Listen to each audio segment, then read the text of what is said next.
힘있게 유대인의 말을 이김이러라. 아멘. 오늘 등장하는 인물 중에 브리스길라와 아굴라라고 하는 사람이 있습니다. 이 사람은 고린도 교회를 바울과 함께 굳건하게 세웠던 사람이고, 바울 사도께서 1년 6개월 동안 고린도 교회에 있을 때 함께 머물면서 복음을 가르쳤던 사람이었습니다. 같은 업이었죠. 텐트 메이커 였습니다. 그래서 자발적으로 선교사이지만 후원받은 선교사가 아니라 자기가 직접 생업을 하면서 선교를 하는 선교사님이셨습니다. 그리고 이제 바울이 여러 곳을 돌아다니면서 이제 복음 전하는 내용이 있는데, 22절에 보시게 되면 안디옥으로 내려가 얼마 있다가 다시 떠나서 갈라디아와 부르기아로 땅을 다니며 제자들을 굳건하게 했다, 이렇게 말씀합니다. 여기서 가이사랴에서 상륙하여 올라가 교회를 안부를 물었다는 뜻은 예루살렘 교회를 한번 들렸다는 뜻이고요. 여기서의 교회가 예루살렘 교회를 말합니다. 그리고 안디옥에 내려갔다는 것은 자기를 파송한 교회, 안디옥 교회를 의미합니다. 그래서 잠시 머물다가 다시 3차 여행을 떠나는 모습을 볼 수가 있습니다. 그래서 22절에서 23절까지 그 내용은 3차 여행으로 트랜지션이 일어나는 순간이라고 보시면 되겠습니다. 그리고 자기가 이제 돌아다니면서 선교 활동을 하면서 제자를 세우고 교회를 세웠던 것을 1차, 2차, 3차에 걸쳐서 계속 돌아다니면서 그 사람들의 어떤 마음이나 믿음이나 이런 것들을 굳건하게 하고 있습니다. 그런데 브리스길라와 아굴라 외에 한 명의 이름이 더 등장을 하는데, 24절에 보면은 아볼로라 하는 유대인이 예배소에 이르렀다, 이렇게 되어 있습니다. 여러분, 아볼로라고 하면 우리가 고린도 교회에서 파가 4개로 갈라졌잖아요. 누구는 아볼로파다, 무슨 바울파다, 게바파다, 나는 예수파다, 누구에게 세례를 받았느냐가 중요하다, 이렇게 완전 분열이 있었는데, 거기에 등장하는 바로 아볼로를 의미합니다. 자, 그런데 이 아볼로에 대해서 오늘 말씀을 좀 함께 나누겠는데요. 첫 번째, 이 아볼로라고 하는 사람은 언변에 좋고 성경에 능통한 사람이다, 이렇게 되어 있습니다. 성경에 능통한 사람이다. 바울과 견주어봐서 전혀 손색이 없는 사람이다, 이렇게 말할 수가 있겠습니다. 그런데 이 사람의 출신지가 있습니다. 출신지가 뭐냐면 24절에 보면 알렉산드리아 출신입니다. 자, 근데 여러분, 알렉산드리아는 지금의 어디 지역이냐면 이집트 지역을 의미합니다. 그러니까 이집트 출신이에요. 그러면은 목사님, 이 사람이 이집트 사람입니까? 네, 이집트에서 태어났으니까 이집트 사람이겠죠. 그러나 본래의 피는 유대인입니다. 왜 알렉산드리아에서 태어났을까? 이 사람이 도대체 누구이길래 이집트에서 살고 있었을까라고 한다면, 그때 당시에 디아스포라 유대인들 중에 가장 큰 공동체를 형성하고 있었던 지역이 바로 알렉산드리아입니다. 그러니까 지금으로 말하면 미국에 있어서의 가장 큰 디아스포라 한인 공동체가 어느 도시에 있습니까? 뉴욕은 아니에요.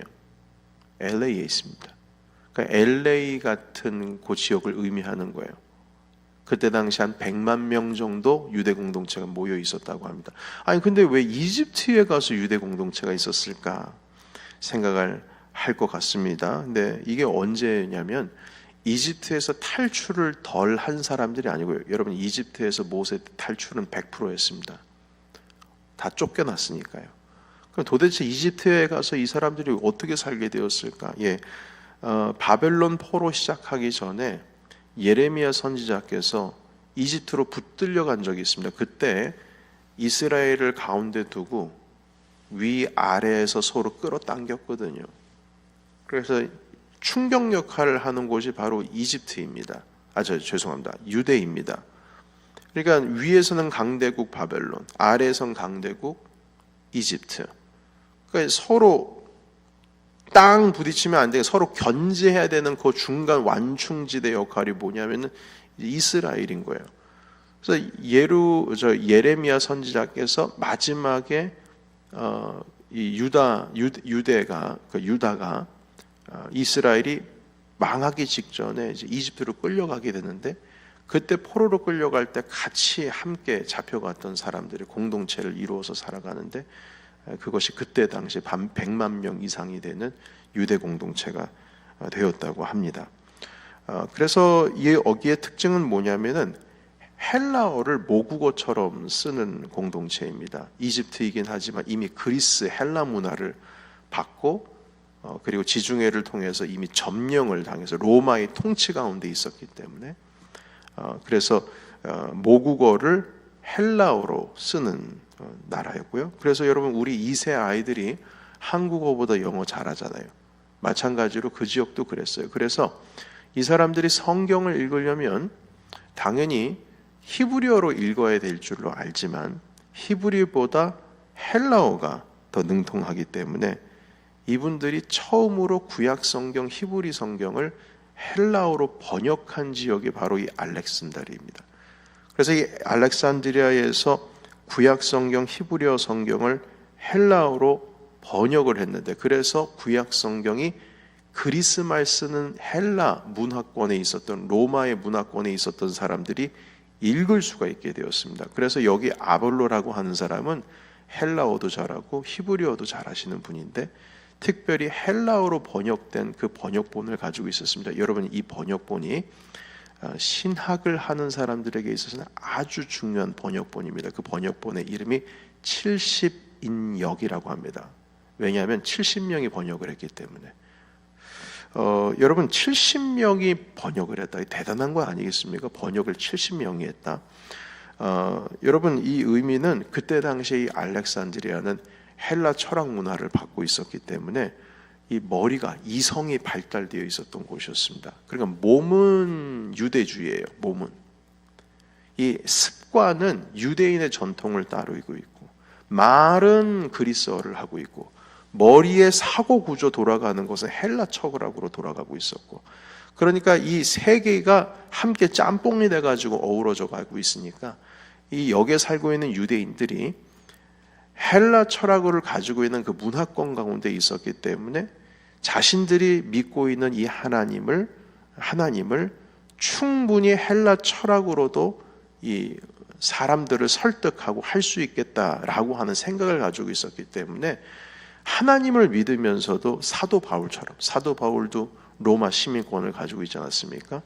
논리적으로 접근하고 이성주의로서 접근하는 데에 전혀 문제가 없고, 오히려 많은 사람들에게 있어서 이 지식으로, 논리로서 하나님께서 살아계시고 오늘날 우리와 함께 하신다라고 하는 것을 이렇게 설파할 수 있는 실력을 가지고 있었던 사람들이 알렉산드리아에 그렇게 많이 있었습니다. 그래서 알렉산드리아에서 70인역 성경 번역본이 나왔다라고 하는 것은 이건 당연한 것이라고 생각할 수가 있겠어요. 여러분, 그런데 이런 아볼로가 그곳 출신입니다. 그러니까 성경이 얼마나 능통하겠어요. 이미 70인역이라고 하는 성경을 알고 있었고 헬라어로 복음을 전할 수 있는 충분한 자질을 가지고 있었던 사람입니다. 그러니까 지금으로 말하면 제2의 바울이다, 이렇게 말할 수도 있을 것 같아요. 그런데 이 제2의 바울이다, 그러니까 그 정도 되니까 고린도 교회에서 누구는 아볼로파다, 누구는 게바파다, 누구는 바울파다, 이렇게 나눠진 것 아니겠습니까? 그 정도로 리더십이 있었다는 거예요. 자, 그런데 오늘 이 아볼로의 모습을 보시게 되면 성경에 능통했지만 26절 우리 같이 한번 읽어보겠습니다. 25절에서부터 보겠습니다. 25절에서 26절. 자, 시작. 그가 일찍이 주의 도를 배워 열심으로 예수에 관한 것을 자세히 말하며 가르치나 요한의 세례만 알따름이라. 그가 회당에서 담대히 말하기 시작하거늘 브리스길라와 아굴라가 듣고 데려다가 하나님의 도를 더 정확하게 풀어 이르더라. 아멘. 여러분 보세요. 그러니까 이미 일찍이 예수님의 그 도에 대해서, 복음에 대해서 배워서 예수에 관한 것을 전했다고 하십니다. 그러니까 이 아볼로도 예수님을 믿는 믿음이 있었던 것 같아요. 그런데 문제가 있습니다. 그건 뭐냐면 요한의 세례만 하는 거예요. 요한의 세례는 물로 세례 주는 것이죠. 그러나 요한이 그랬지 않습니까? 내 뒤에 오시는 분은 불로 세례를 주신다. 그리고 사도 베드로께서 너희가 회개하고 예수를 믿으라. 그리하면 하나님께서 성령을 선물로 주시리니 하시면서 우리가 어찌해야 됩니까? 라고 했을 때 예수의 이름으로 세례를 받으라. 예수의 이름으로 세례를 받으라는 것은 성령 세례 받으라는 뜻이거든요. 그래서 이 베드로 사도께서 빌립 집사님이 사마리아 지역을 지나갔는데 사마리아 지역에서도 하나님의 말씀, 바로 이 예수의 복음을 받았다라고 하는 소식이 들려지게 돼서 예루살렘 교회에서 사도 베드로와 그리고 사도 요한을 파송을 합니다. 그때 이 사도 베드로와 요한이 그곳에 가서 말씀 전하고 기도했는데 성령께서 임하셨어요. 그리고 베드로 사도께서 고넬료 집에 들어가서 그 이탈리아 출신의 이방인이었던 고넬료에게 복음, 예수의 복음을 전하시고, 그리고 이 말씀을 전할 때에 그 집안 사람들에게 성령이 임하십니다. 그러니까 여러분 이 사도 바울뿐만 아니라 베드로 사도께서도 그때 당시에 초대교회에 있는 사람들은 예수 믿으면 뭐 해야 된다는 거예요? 결국에는 물로 세례만 받는 게 아니라 예수님 믿으면 당연히 성령 세례가 온다. 성령께서 함께 하신다라고 하는 것을 기본적으로 깔고 있는 거예요. 그런데 이 아볼로라고 하는 사람은 예수님을 믿긴 믿는데 세례라고 했을 때 요한의 세례만 아는 거예요. 그럼 뭘 모르는 겁니까? 성령을 몰라요. 성령 세례를 몰라요. 마가의 다락방에서 120명에게 성령께서 임재하시고 그 성령으로 인해서 복음이 전파가 됐다고 하는 사실을 모르는 사람이에요. 그러니까 여러분 복음을 믿어도 이게 반쪽짜리 복음입니다. 여러분 과거에 퀘리그마가 뭐라고 그랬어요? 예수 그리스도께서 선포가 무엇이냐면 예수 그리스도께서 우리의 죄를 위해서 돌아가셨는데 그분이 하나님의 아들이시다. 그분께서 돌아가시고 3일 만에 부활하시고 우리의 구세주가 되셨다. 그리고 또 한 가지가 핵심적인 건 뭐냐면 그분께서 다시 오실 것인데 다시 오실 때에 다시 오시기 전에 우리에게 성령을 허락해 주셨는데 주님의 이름으로 결국 세례를 받은 자들 하나님께서 성령 세례를 우리에게 주신다. 그래서 성령이 항상 따라다니는 거예요. 성령이 항상 따라다니는 거예요. 그래서 그걸 모르고 있는 거예요. 그런데 여러분 보십시오. 브리스길라와 아굴라가 듣고 그 복음 아볼로가 하는 말을 듣고 데려다가 뭘 했냐면 보십시오. 하나님의 도를 어떻게 했다고요? 더 정확하게 풀어 이르더라 이렇게 말씀하고 있어요. 그러니까 브리스길라와 아굴라가 아볼로를 가르친 겁니다. 그런데 이 아굴라와 브리스길라 텐트 만드는 사람 이거 사실 뭐 교사라고 하기에는 좀 부족하거든요. 이 아볼로가 워낙 더 뛰어난 사람이에요. 그런데 이 26절에 있는 말씀에 보시게 되면 이 아볼로는 성경에만 능통한 게 아니라 겸손했어요. 그래서 내가 모르는 것에 대해서 가르쳐 준다고 하니까 이 브리스길라와 아굴라의 가르침을 이 아볼로가 받게 됩니다.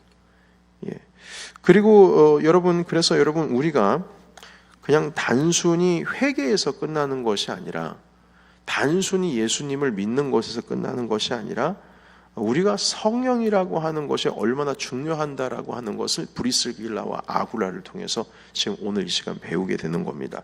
그렇다면 여러분 그 내용을 잠깐 우리가 함께 살펴보고 뒤로 한 번 더 돌아가겠는데요. 사도행전 2장 37절에서 38절까지 있는 말씀을 함께 나누도록 하겠습니다. 잠깐 앞으로 돌아가겠습니다.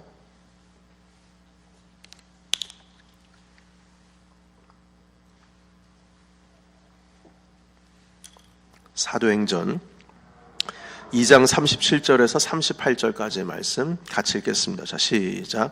그들이 이 말을 듣고 마음에 찔려 베드로와 다른 사도들에게 물어 이르되 형제들아 우리가 어찌할꼬 하거늘 베드로가 이르되 너희가 회개하여 각각 예수 그리스도의 이름으로 세례를 받고 죄 사함을 받으라. 그리하면 성령의 선물을 받으리니. 아멘. 예수의 세례가 바로 이거예요. 회개하고 예수의 세례를 받으면 죄 사함을 얻고 성령의 선물을 받을 것이다. 이때가 언제입니까? 사도행전 2장이잖아요. 사도행전 2장은 오순절 다락방에 성령께서 임하신 그 사건이 사도행전 2장입니다.